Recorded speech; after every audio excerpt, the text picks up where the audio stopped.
le vent dans la gueule, parfait. Le mec qui commence sur l'autoroute quoi. L'autoroute des vacances. Oui, je n'ai pas changé d'adresse. Bonjour à tous, bienvenue sur Transition Vélo. J'espère que vous allez bien. On est déjà le vendredi 1er mars. Alors, on dirait pas, mais c'est bientôt le printemps. Et comme tous les vendredis, on va faire l'actu vélo à vélo.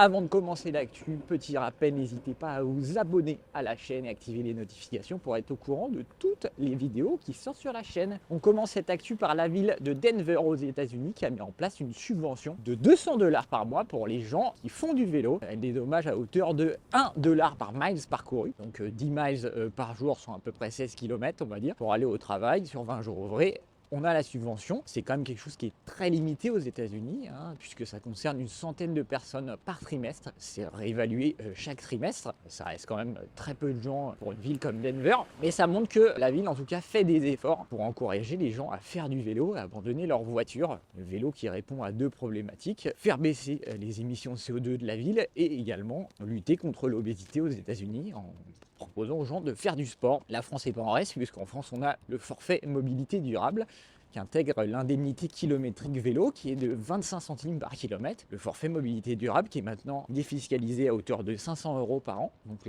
chaque employé peut toucher jusqu'à 500 € par an, juste en faisant du vélo, en allant au travail à vélo. Petit passage dans le terminal de transport Amazon qui livre ses colis avec des triporteurs. Petit détour. Voilà, côté nouveauté produit, c'est le moteur Performance Line SX qui fait un petit peu l'actu cette semaine, puisqu'il embarque sur les vélos Canyon et Kalkoff, sur le Canyon Pass Light SL et sur certains modèles Kalkoff L pour Light. Ce moteur a la particularité d'être très léger, il fait que 2 kg contre à peu près 3 kg pour les autres moteurs. Il est aussi couplé à une plus petite batterie de 400 Wh mais qui permet en gros la même autonomie qu'une batterie équivalente de 500 ou 600 Wh sur les plus gros moteurs. C'est un moteur qui va moins consommer, c'est un moteur dont on avait aimé le pédalage très naturel sur un VTT, on a hâte de le tester sur un vélo de ville. Chez Canyon, ça se retrouve donc sur des vélos en gros de trekking, de ville mais de trekking, équipés garde-boue ou béquilles. Ça commence à 2700 € avec un dérailleur 10 vitesses. On a un autre modèle à 3000 € avec un dérailleur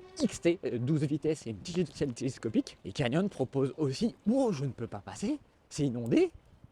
Je suis dans la Seine directement. Énorme. Ah, ça déborde. On a la Seine qui déborde, je crois.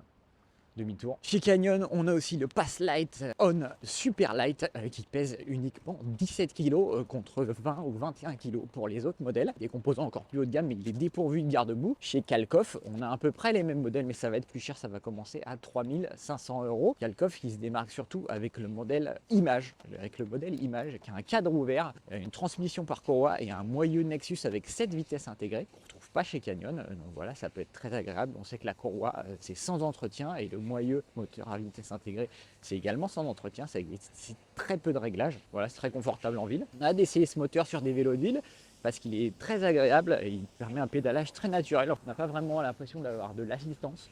On a vraiment l'impression de faire du vélo normalement et en plus d'avoir les jambes d'un athlète de 20 ans. Côté motorisation, on a Brose qui annonce avoir renforcé la sécurité de son système contre les cyberattaques. Alors en fait, le système est un peu plus fermé. Ça va notamment éviter les débridages, mais ça va aussi compliquer, on se doute, les réparations des systèmes, notamment les réparations des batteries, puisque les communications entre les batteries, entre les systèmes des batteries et du moteur sont désormais chiffrées. Donc ça va être compliqué de toucher, de changer les composants, notamment les cellules des batteries. C'est un sujet qui revient régulièrement sur la table, puisque c'est pareil chez Bosch. On va pouvoir passer parce que là, en fait, on n'a juste pas la place, sinon.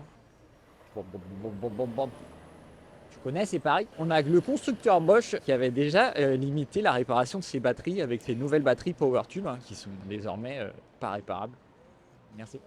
Sont désormais beaucoup plus durs à réparer que les premières Powerpack. On peut plus changer les cellules, que tout est verrouillé, voilà, donc ça pose quand même des questions sur la réparabilité. Alors c'est bien pour la sécurité, mais ça pose des questions sur la réparabilité et l'ouverture des systèmes. Ça enferme un peu les fabricants sur leur système, ça permet pas l'ouverture, voilà. Là, c'est un bon pas pour la sécurité et un moins bon pas pour la réparabilité. Voilà, côté test, on a testé ce vélo Nakamura Crossover Longtail. C'est un vélo avec un porte-bagages allongé qui peut porter jusqu'à 170 kg en taux, 80 kg sur le porte-bagages porte-bagages. On peut mettre 2 enfants, un adulte. C'est le concurrent direct du Decathlon vélo cargo R500. Il est vendu 3 000 €, même prix que le Decathlon. Quelques petits plus, il a des freins à 4 pistons très puissants. Il a un amortisseur de direction, quelque chose qu'on retrouve habituellement sur les vélos beaucoup plus haut de gamme. Il a une tige de selle télescopique, hop, permettre de monter facilement sur le vélo et pouvoir prêter le vélo, d'utiliser avec plusieurs personnes en ajustant la hauteur de selle à la volée. On vous invite à lire le test sur Transition Vélo et toutes les actus sur Transition Vélo. D'ici là, roulez bien, continuez à vous faire plaisir à vélo et on se dit à la semaine prochaine.